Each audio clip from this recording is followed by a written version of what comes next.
Happy Wednesday. Hope you all having a really great week. We have a crowd already.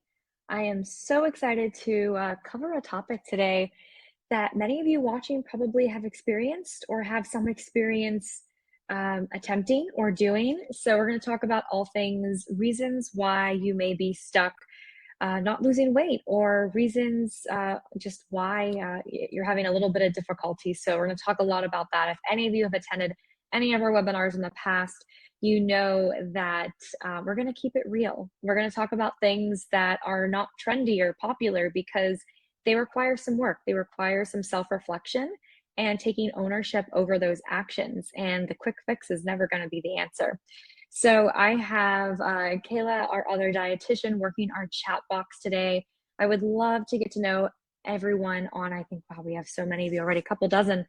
It was a very, very highly registered webinar, so I'm expecting to get even a couple more coming in today. We have Sion, did I pronounce that right, from Tallahassee, and William from Tampa, and Elaine from Englewood, Florida. Welcome, welcome. My name is Ali Zozos. I'm a registered dietitian nutritionist with Eat Love, and I will be doing your presentation today. And then if you stick around, you're going to learn a little bit more about Eat Love.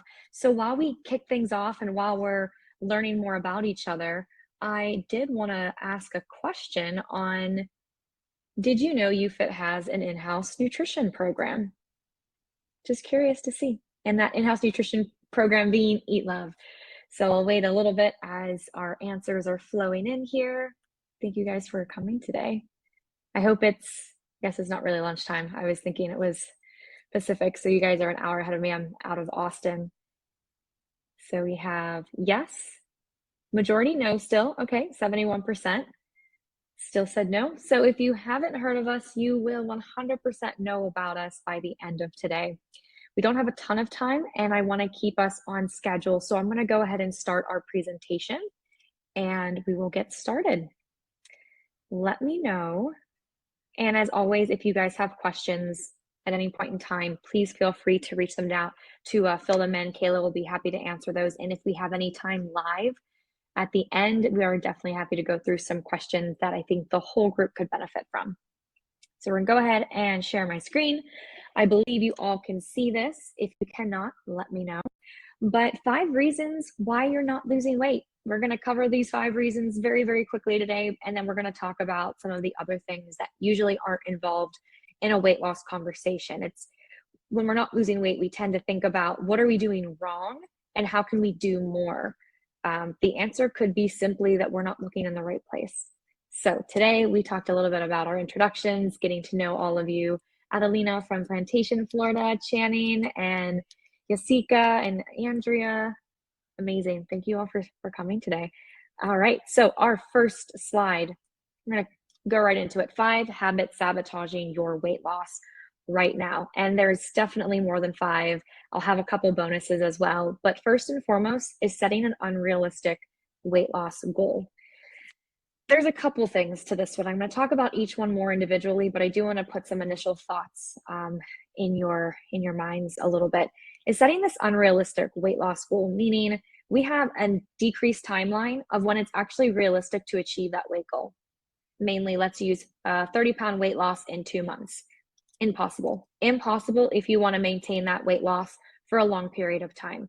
You'll learn by the end of today that a reasonable weight loss is 1 to 2 pounds per week per body weight. We'll find most successful weight loss journeys are actually a lot slower than that. And we can't really predict when or how and how often we're going to lose weight. Our starting weight plays into it. Our current weight plays into it.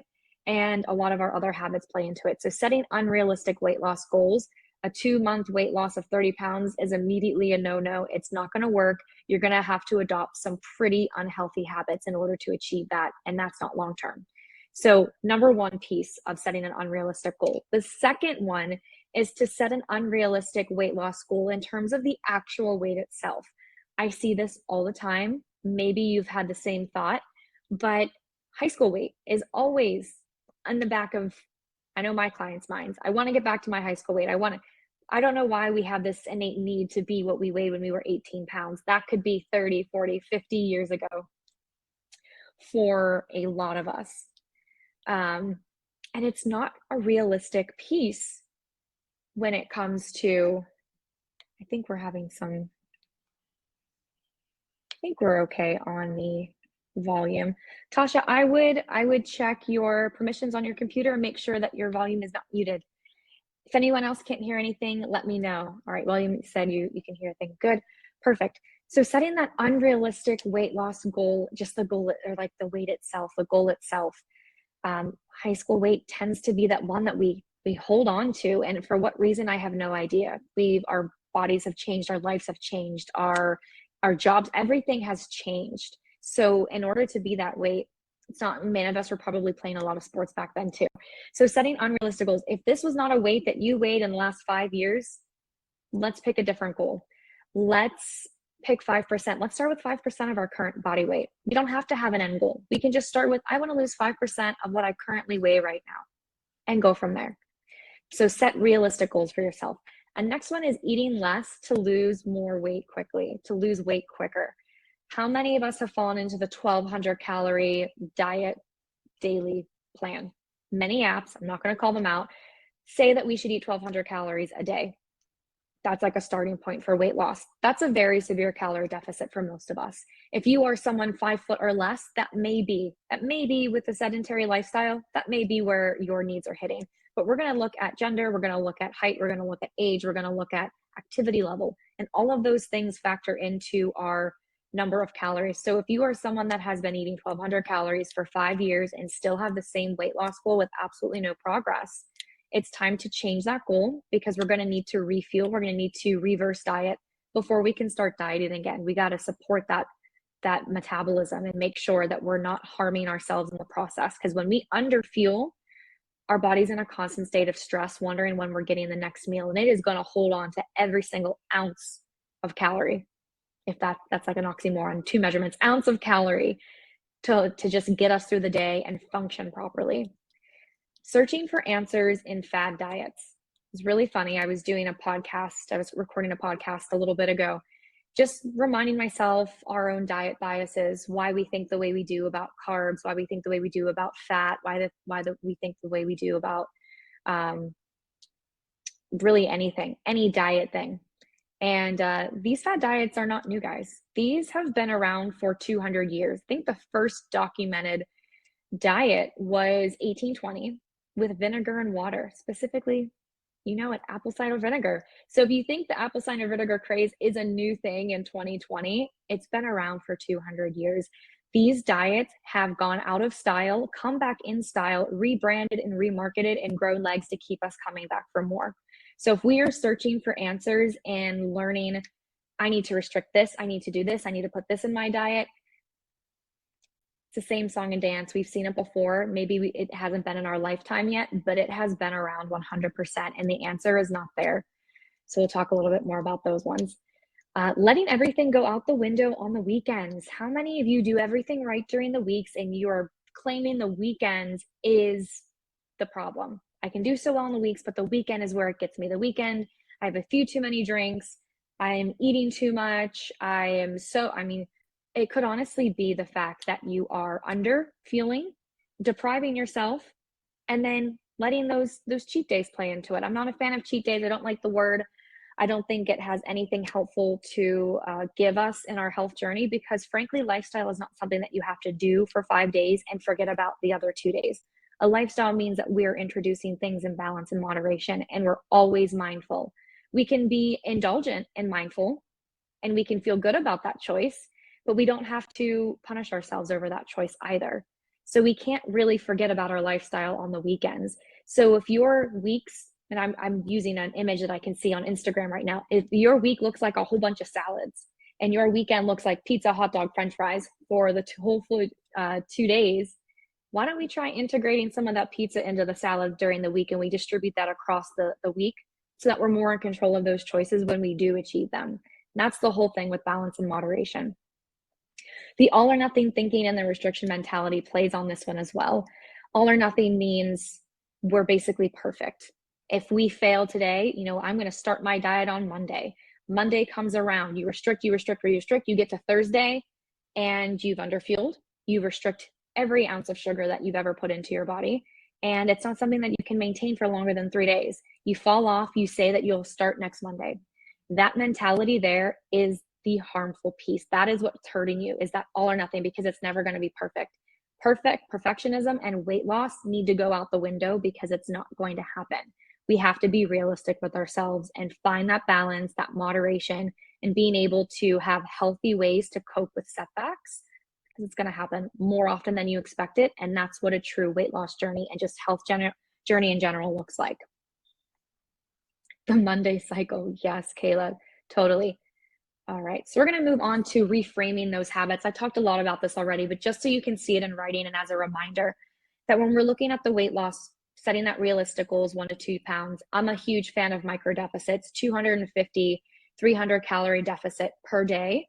That's going to give us half pound, 0.75 pounds per week. Again, we can't really predict when this is going to happen or how it starts. We just have to figure out where we're starting from and go and make adjustments as we go. It's going to be a big self-experiment with trial and error until we find our groove. And in fact, once we find our groove, we're going to have to disrupt that groove every couple of months to make sure we're still seeing results. And we talked about the plateau a couple of weeks ago, which I do believe is available on the UFit YouTube channel. So those 1 to 2 pounds per week micro deficits, huge fan of them. The baseline energy needs. If you're not sure where you're starting, if you feel like you're falling into the trap of I can't eat more than 1,200, 1,500 calories, I'll immediately gain weight, but also you're not losing weight at the same time, and weight loss is indeed your main goal, let's figure out what your baseline needs are based on your activity level, your height, your age, your gender. And Eat Love's going to be able to do that very seamlessly when it comes to filling out your profile when you get started. It'll give you a baseline. That baseline may be 500, 600 calories more than you're used to, in which case we may not want to go there right away. You may want to start gradually. Same thing that we did with the micro deficits, micro increase, 250, 300 calories increase for a couple weeks. See how you feel on it. The weight may fluctuate, but if you have weight loss as a goal and you're not losing weight at your current and you know for a fact you're not eating enough, we have to reverse diet before we can start that deficit again. Short-term fixes equal short-term results. If you start something and you ask yourself, can I do this for life? Can I give up carbs for life? Can I cut out sugar for life? If the answer is a no, we have to skip it. Skip it. It's not worth your time. You're going to get short-term results. It may work in the moment, but we're looking at the long term. We're looking at the long-term sustainability. 3 weeks of results is not good enough. It's not good enough. If we were working to get 3 weeks of results, we need to look further. We need to look about how this is going to impact our life long term. So 3 weeks to get results. Now let's maintain it for another 3. Let's maintain it for another 3. It's something that we can maintain for life. If the answer is yes, then that's now your lifestyle. If it's not, we need to rethink about it. The best part about the lifestyle is that we don't stop living it. So even on the weekends, that balance and moderation are keys. And then we talked about perfectionism and weight loss and finding those healthy coping mechanisms. And we'll talk about that with the right mindset in a couple of slides. So reframing your mindset, guys. If you take nothing else out of today's presentation, take this point. Weight loss is a 100% perfect goal to have. If that is one of your goals for your health, it is perfectly fine to have that. But I want you to ask yourself, and you may be challenging yourself, is this coming from a place of positivity? Do I want to lose weight for the right reasons?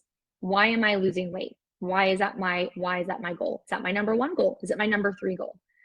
But you may find that when you want to go on a weight loss journey, it's coming from a place of negativity. You want to fix something. You're telling yourself you don't look good, or you want to look a certain way to do X, Y, and Z with your life. That's a negative outlook on it.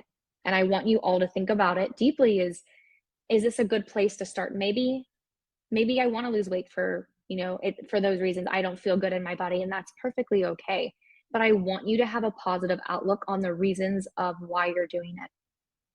Because obsession with quick results and extreme tactics are too common with these goals when it's coming from a place of negativity. Meaning, if you get on the scale in the morning and you weigh yourself and that number changes your mood, do you become positive? Do you become negative? What does the rest of your day look like with your choices? Are you changing the meals that you had on the menu because of that number? It's a negative outlook. It's going to end in failure, and it's going to hurt a lot of other things in the process. So be real with yourself and figure out where that place is coming from. Is this positive? And if not, how do I reframe that? And these a couple points here are going to help you do that. All right, so practice knowledgeable and mindful decision making is number one. And there's a lot more that we could do to reframe your mindset. But now we know what the healthy weight loss per week is. We know that even less than that's going to give us long-term success.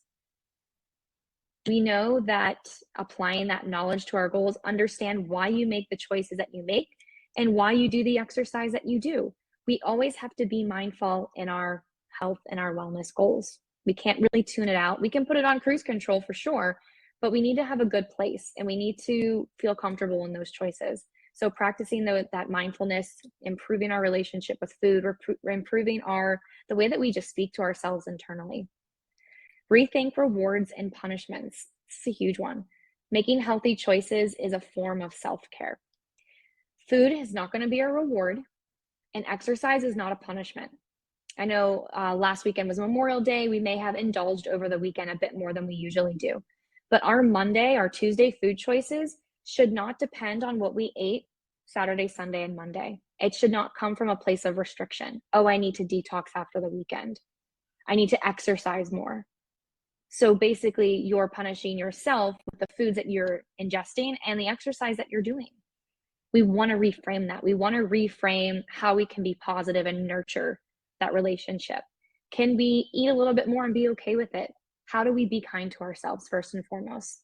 But both eating for fuel and exercising for joyful movement are both ways of caring for our body. And we all deserve both of them. So this goes the same for all or nothing thinking as well. You know, we shouldn't be making decisions based on what we did 3 days ago. Every day is a new day. Every day is a new opportunity to make those choices. The last one may be a little radical, but throw away the calendar and potentially the scale, even if you're on a weight loss journey. I will say it can be helpful if you have a schedule and you weigh yourself consistently, say 3 times a week. You're taking those averages and you're comparing them week to week. There is a really great place in Eat Love to do that, where you can get a graph that exports and you can compare your weekly weight loss goal, and it actually will look like that inverted graph that looks jagged. It'll be like this, and it should look like that. That's what a weight loss graph is going to look like. But like we talked about at the beginning, that 2-month 30-pound weight loss is not a realistic goal. So if we have that goal, we have to be patient with it. Maybe we don't give ourselves a timeline to hit it. That wedding day, that vacation day, all of those things that put pressure on us to look and feel a certain way on a specific day, let that mindset go, reframe it. Be patient with yourself, and good things are really going to come because you're not going to be so stressed about the outcome and the result. If you start a weight loss journey and you don't lose any weight the first week, and you have a 30-pound weight loss goal to do in, let's say, 6 months, and you don't lose any weight the first week, you're not going to lose 4 pounds the following week. So even that first week is going to put you back a little. So be realistic and know that this is going to take some time when we are getting in the habit of it. And like I said, every 24 hours comes with new goals and potential for successes. So how can you wake up in the morning and say, how can I support my health? And like I said, if stepping on that scale first thing in the morning is going to put you in a bad mood based on that number, then it's time to hide it. It's time to get rid of it for a couple weeks and focus on those non-scale victories and those lifestyle changes. So that's the last slide I want to cover today, is the lifestyle or the non-scale victories. But I do want to run a couple other polls in the process. First one is, what type of membership do you all have with YouFit? Not currently a member, basic, premium, premium plus, all are welcome. Just want to get a sense of our breakdown at who is watching today. So while that's going, I will start on non-scale victories. So why they matter. We know weight loss is only one indicator of health. It doesn't tell a complete story. To me as a dietitian, these lifestyle pieces are going to be more. They're going to weigh more, literally and figuratively, than this number on the scale in terms of our long-term health. Maybe your doctor told you to lose weight to manage your diabetes. Fine. But you can manage your diabetes without losing weight. I want everyone to know that listening. You can lower your cholesterol without losing weight. You can do everything and improve your lab work without losing weight. So would we just pretend like this isn't a good win? Would we say, oh, well, all my labs improved. I can't really see that. That's all internal. I don't really know what's going on. But maybe you reduced your risk for heart disease. Maybe you reduced your risk for diabetes. Maybe you reduced your risk for a lot of other genetic factors that run in your family. Those goals should not be ignored. So improved labs is a huge non-scale victory. Increasing your weights at the gym. You're getting stronger. Maybe you're fueling yourself better because you're no longer eating 1,200 calories. You're eating 15, 18, 2,000, 2,200 calories, depending on your activity level. But you're increasing your weights at the gym and you're getting stronger. You're building muscle. Should that be ignored because the scale isn't moving? Absolutely not. You're toning up. To jump ahead a bit, your clothes might be fitting better. They probably are. So should we ignore the fact that the scale is not moving? The scale may not be moving because muscle is more dense and it weighs more than our fat. And we can lose inches with our scale not moving at all, to be quite honest. I love this third one as a dietitian. This is my favorite, is indulging without binging. This past week with the Memorial Day weekend and indulging at the barbecue and just feeling good in the moment and making mindful choices, and starting Tuesday coming back to work and not making choices based off of how you ate that week, but you felt very comfortable in how the weekend went. And you're okay with taking things day by day and every single day having that opportunity for growth. Indulging without binging is a huge non-scale victory that is essential in a weight loss journey, because oftentimes weight loss journeys are tied to extreme measures and our outlook on things. So this is my favorite. Improved energy levels. Who doesn't want to feel better? Maybe you're sleeping better, you're eating more, you're sleeping better, you have more energy, you're just feeling better overall. So we can't ignore feeling better, having better energy levels. And maybe we had to increase our calories to do that, and we feel better. And then eventually 2 months later, we start embarking on our weight loss journey again, and it's a lot easier. So we don't feel deprived, we don't feel restricted. And then lastly, our clothes fitting better, of course. But any questions so far? Any questions at all? I'm going to jump over and share a couple things on Eat Love today. Thank you all for filling out some of these surveys. Amazing. Let's do another one more. Oops. We had switched over from our old webinar platform, so it may look a little bit different to you all today. What is most difficult? I don't think we have done this one in a while. What is most difficult about mealtime? Time it takes to prep a meal, family preferences, health goals, and the planning aspect.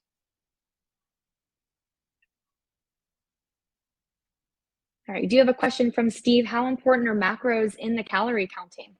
So macros equal our calories. Everything is denoted a certain number. So protein and carbs have 4 grams per calorie, and or 4 calories per gram rather, sorry. And then fat is 9 calories per gram. So if you look on your nutrition label, I don't have anything next to me right now, but if you find a nutrition label and you take the fat and you multiply it by 9, you take the carbs and you take the protein, multiply it by 4, you're roughly within that calorie range. Calories make up your macros, they're energy. And that's what we get from calories. You do not need to count calories to lose weight. You don't need to do it at all. It may keep you more structured. It may keep you more on track. If you're someone that likes numbers and analyzing data, we have a place in Eat Love where you can actually export and review all of that data and information. But in terms of weight loss, it's not something that you need to do. It's not something you need to do at all. I'm not a huge fan of tracking because it just it's tedious, right? It's tedious. We have so many other things to do. So macros are our calories because macros are our energy and calories are our energy. So if you count one, you're technically counting both of them at the same time. I hope that answers that. All right, so I'm going to go ahead and share my screen. I just turned my camera off. Okay. Yes, and share. All right. So I'm going to jump over here. When you log into Eat Love, whether it's on the UFIT app and you tile over to the Eat Love page, or it's on the desktop. I love the desktop for planning. That's going to be our eatlove.is piece of it. But when you log in, you actually fill out a profile. The first couple pages, you're filling out a profile, answering questions on what your health goal is. So you could actually select weight loss. However, you could also use weight loss in tandem with any other nutrition prescription. So if I go over here and I go to my change plan piece, I have tons of different options. I have healthy weight, healthy diet, weight management, a lot of other things. Maybe we have a medical diagnosis for diabetes or high cholesterol or high blood pressure. We could select those, but everything technically could be overlaid with a weight loss goal. So even if we are doing weight management, we're still going to fill in our goal weight. We're still going to fill in our height and weight, our current weight, our activity level, and it's going to estimate a calorie per need. So maybe let's just put in a goal weight here, and that drops it down 500 calories per day per week, gives us that 1 pound weight loss. However, we talked about micro deficits today. So maybe anything less than 2,200 calories is going to give us a weight loss goal. It's going to start putting us in that deficit. And maybe we want to try a little bit slower. I could do that too. I could do that. I could do 1850, and because it's still going to support my activity level. I'm still going to be in a deficit and that sort of thing. And I could update my profile. But these are questions that you would fill in when you sign up and create your profile to get a nutrition plan. So here are your calories, here are your macros. So Steve, to answer your question, if I were to take 210 carbs and multiply it by 4, I would get a number, and I would do the same thing, times 4 for protein, times 9 for fat, and I would get roughly this range of calories as well. So they're kind of one and the same. I also have other targets on here that I want to stay under. I want to stay under for saturated fat and sodium and added sugar, but I want to hit minimums for things like fiber, fruits, and vegetables. These are super important when it comes to things that we can do right now with our health and our lifestyle goals. It's making sure that we're getting enough of the good stuff. We don't necessarily need to worry about cutting sugar or not eating carbohydrates or doing any of these drastic measures because we know they're not long-term fixes. But what can we do right now that I have a lot of power over? I know, maybe I'm only getting 1 serving of fruit a day. Definitely increase the fruit. Same thing with the vegetables. Do we have enough fiber? All that good stuff. From there, that plan is actually going to give you a Spotify playlist of meals. Think of this as your ever-changing meal plan, your always changing day at a glance. You have all of these options and everything fits within that plan that we talked about. It's going to be within those ranges, which is really wonderful because kind of takes the think work out of it, and you know that you can do everything. It's letting you create your plan within a framework, which is wonderful. You may notice this orange cart here. You can add a couple of different options depending on how many meals you want to cook that week or prepare, and you can check out to your grocery list. You can see what you need those recipes for. You can check off what you already have. You can change quantities. You can get the family involved by emailing it to them. You can all download the app on your phone when signing up through Eat Love, and everyone in your family can log in and create more and add things to your grocery list. And then from there, buy online. Give yourself 2 hours back in your day and export it through one of our third-party grocers and integrates here, which give you time to prepare all of these wonderful dishes in your meal. We talked about the daily log piece. So if you wanted to export your nutrition analysis, we give you a simple glance up here, but if you want to compare these to national averages and what's recommended, the RDAs, the recommended dietary allowances, you can see all of that within the nutrition export. So a really well organized document that shows you what your carbs are and also the types. So what are your top contributors of carbohydrates? Are they good quality carbs?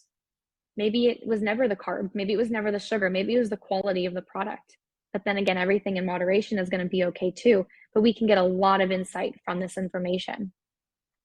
You can add your water, you can add your weight, and this is where you could also export your weight tracker over here under weight log, and you could do all time. So maybe you've added, anyone watching that has an Eat Love account now, maybe you've been adding your weight gradually over the last 2 months. Take a peek at your export log, see how you're doing. Be able to see that weight loss trend. Are you on a plateau? Are you the same weight? How can you make those adjustments to really see those results when it comes to weight loss? So lots of really good stuff over on the Eat Love side. I'm going to flip back over to our talk today and stop sharing. Let's see. Oh, we had a couple more questions come in today. While I look through these, I want you all to take your phone and scan the barcode on the screen, because this is our YouFit times Eat Love Facebook group where we talk about everything. If you have any questions at all, it can be Eat Love related, could be nutrition related, anything really, health and wellness. pop that in our Facebook group. We have a wonderful community there. I think we're almost at 200 members, so let's keep that growing. I expect to see at least, we have a decent amount of people on today. I expect to see 15 new requests by the end of today. Every Friday, every other Friday on the off weeks, so next Friday, we do themed Q&As. So I think last week we talked about Cinco de Mayo one time. We talked about Memorial Day barbecues. Really no topic left unturned, and they're very timely for things that you may be experiencing in your day-to-day life. And that's something that everyone watching today can join. So please definitely take advantage of that. Let's see, we have a couple of questions in here. Yep, Catherine, you can reach out to the front desk and they can help you get started at your home gym with Eat Love. Amazing. Yeah, Kayla, that's great advice for Christian too.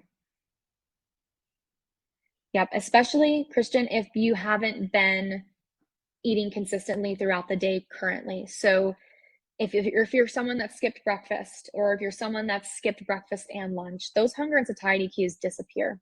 Your body stops telling you that it's hungry because you haven't taken action on it. Those cues will start to come back the more you eat. So starting with a balanced breakfast, like Kayla says here, is a really great option. The more consistent you'll be, yep, those hunger cues will start to come back. But like weight loss, it takes time. It takes time, especially if it's something that you haven't felt for quite some time. Give yourself a couple months to start feeling that consistently. Amazing. Any other questions today? You guys have been a great audience.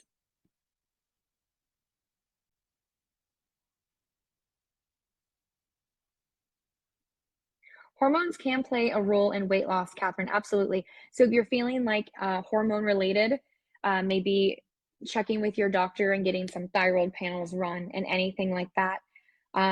Lots of things at play there that we can't necessarily go into effect on this call, but it can absolutely play effect. Genetics play an effect on weight loss. Lots of different things. So if you feel like you're doing a lot of the things that we talked about today, and you're still having trouble, this could be rhetorical too for anyone listening. Definitely check with your doctor and get some blood work done. Blood work tells a very complete picture of our health internally, which is why it's one of my favorite Nonscale victories. Awesome.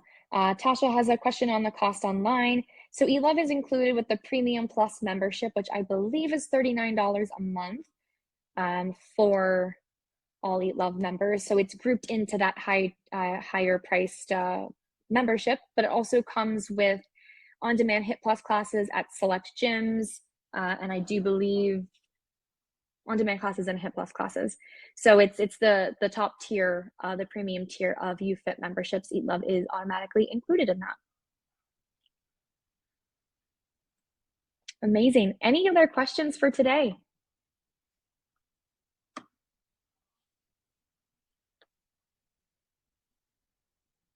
Sion, that's a really great question.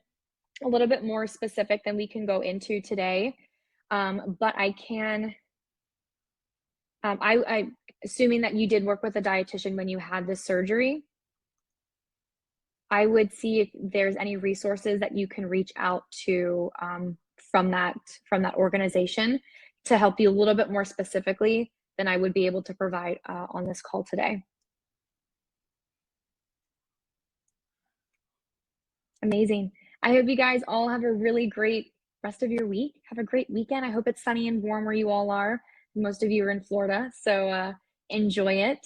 I will see you all next Friday in the Facebook group, which I hope to see 15 of your lovely new faces over there today.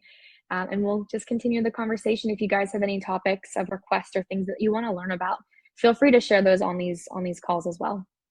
Have a good one.